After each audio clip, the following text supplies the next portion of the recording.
guys, how are you? I hope you all are good and in best of your health. आज की एक छोटी सी video है ये एक छोटी सी वीडियो, लेकिन ये एक बेस्टेस्ट रेमेडी है जो कि मैं करने लगी थी किसी के ऊपर अप्लाई, एक प्यारे से बच्चे के ऊपर. लुक एट हिम, से हाय नाइल, ही इज़ माई सन. अच्छा, नाइल को जो है ना मैं 2-3 हफ्ते से कह रही हूँ और ये तेल नहीं लगवा रहा था, जिसकी वजह से इसको थोड़ा सा डैंड्रफ का इशू हो गया. और डैंड्रफ का इस बच्चे जैसे ऑन एंड ऑफ घर से बाहर जा रहे होते हैं और बाहर आपको पता है पोल्यूशन भी होती है, डस्ट भी होती है, और ड्यू टू डिफरेंट रीजंस इसको थोड़ा सा डैंड्रफ का इशू हो रहा था. तो बेस्टेस्ट रेमेडी है फॉर डैंड्रफ वाले हेयर्स. आपने ये रेमेडी ज़रूर करनी है, और अगर आपको ये रेमेडी इफ़ेक्टिव लगे तो फिर आपने सब्सक्राइब अगर तो चैनल नहीं किया हुआ तो रेमेडी सुनने से पहले सब्सक्राइब कर लें, और रेमेडी सुनकर अगर साउंड गुड तो थम्स अप दे दीजिएगा. और अप्लाई करने के बाद डेफिनेटली एंड 100% इंशाल्लाह आई एम श्योर कि ये रेमेडी आप पे वर्क करेगी. तो उसके बाद आपने आके मुझे लाजमी रिज़ल्ट्स कमेंट्स में बताने हैं. और इसका इफ़ेक्ट बहुत देर क्यों कह रही हूँ कमेंट में आपने आके बताना है, क्योंकि आफ्टर फर्स्ट वॉश ही इंशाल्लाह 100% आपको डैंड्रफ का इशू ख़त्म हो जाएगा. और अब हम अपनी रेमेडी स्टार्ट करते हैं. इसमें हमें सिंपल सा सरसों का तेल चाहिए जी, मस्टर्ड ऑयल. मोस्टली सब घरों में आपको मिल जाता है और इजीली स्टोर्स में डिफरेंट आपको बाहर से डिफरेंट क्लोज बाय स्टोर से भी मिल जाएगा. तो ये इतनी कोई मुश्किल वाली प्रोडक्ट नहीं है. सरसों या मस्टर्ड का तेल आप लोगों ने लेके रूम टेम्परेचर ले लें, या इसको हल्का सा नीम गरम कर लें. उसके बाद आपने इसमें ऐड करने हैं एक अच्छा बड़ा नींबू, ठीक, लेमन या 1 टेबलस्पून भर के लेमन जूस. लेकिन घर ऑर्गेनिक लेमन होंगे, बॉटल्स वाला लेमन जूस यूज़ नहीं करना. वो हमने इस ऑयल के अंदर निचोड़ने हैं. ये मैं निचोड़ रही हूँ. और निचोड़ने के बाद आपने इस तरीके से हाथ से, क्योंकि ऑयल के ड्रॉपलेट्स जो हैं वो इधर उधर ऑयल में फिरेंगे, तो उन्हें आपने ऐसे ऐसे करके ऑयल को आपने मिक्स करना है. अच्छे से ऑयल को खूब मिक्स करने के बाद आपने इस ऑयल को इस तरीके से बालों की जड़ों में लगाना है.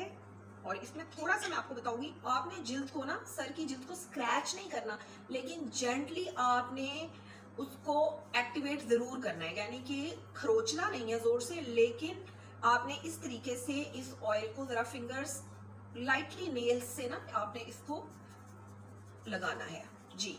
अब ये हम अच्छे से मसाज करेंगे. मसाज करने के बाद आपने तो नहीं तो 2 घंटे भी अगर आप ये मस्टर्ड और लेमन का मिक्स लगा के और इस तरह से 15 मिनट मसाज करके वॉश करें, and you will see beautifully clean scalp.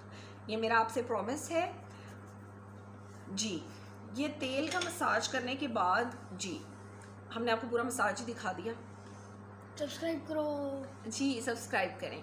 अच्छा, अब ये जब 2 आवर्स के बाद या ओवरनाइट रखने के बाद जब बच्चा या बड़ा जो भी जिसने भी अप्लाई किया, जब वो अपने बाल वॉश करेगा तो आपने सिंपल सा ये करना है. अब ये वाला बच्चा हट जाएगा और दूसरा वाला बच्चा आ जाएगा. जाज़ब कम हेयर. अच्छा, इसको मैंने लगा दिया था जैसे ये आया था स्कूल से. He is a shy one, से हाय. तो इसको मैंने आते ही स्कूल से लगा दिया था और अब इसने नहा लिया. और अगर मैं आपको इसका स्कैल्प क्लोजली दिखा सकूं, बेटा नीचे देखो, तो आपको इंतहाई क्लियर बाल दिखेंगे, क्योंकि अब ये ऑलमोस्ट 2 मंथ्स से रेगुलर स्कूल जा रहे हैं, तो थोड़ा सा डैंड्रफ का इशू आ जाता है. या अगर मैं आपने देखा कि ये मैं आपको स्कैल्प दिखा रही हूँ बिल्कुल नीट एंड क्लीन. इससे पहले आपको मैं इसी का जासिब का ही शेयर करूंगी अभी बिफोर एंड आफ्टर, कि मैंने पहले इसकी पिक्चर ली थी जिसमें डैंड्रफ थी. और मुझे पिक्चर शेयर करने की ज़रूरत नहीं है, बेसिकली आप लोगों ने ही ये चैलेंज करना है जिनको डैंड्रफ का इशू है, और मुझे लाजमी कमेंट्स में आके जवाब देना है, क्योंकि यही आपके कमेंट्स हैं जो मेरे लिए इंस्पिरेशन है. और चलें जी, इसके बाद जब अब बाल ड्राई हो चुके हैं और इसके बाद जो सेकेंड पोस्ट ट्रीटमेंट इसका है, वो आपने ये करना है कि आपने लेनी है एलोवेरा जेल. और अगर एलोवेरा जेल से बहुत बेहतर है कि आप नेचुरल एलोवेरा ले लें. बहुत ज़्यादा नहीं चाहिए, सिर्फ इतना लेंगे कि बालों की स्किन को ये लग सके. ऐसे आपने रब करना है क्योंकि बाल धुल चुके हैं, और बस अंदर स्किन के ऊपर आपने, ताकि आपकी स्किन अच्छे से हाइड्रेट हो जाए। और दिस इज़ बेस्ट ट्रीटमेंट जो कि आपके बालों को शाइन भी देगा, आपको डैंड्रफ फ्री भी करेगा और आपके बालों की ग्रोथ को भी अच्छा करेगा। आई होप आज की वीडियो आपको पसंद आई होगी। हम तीनों की तरफ से आप सबको बाय, टेक केयर।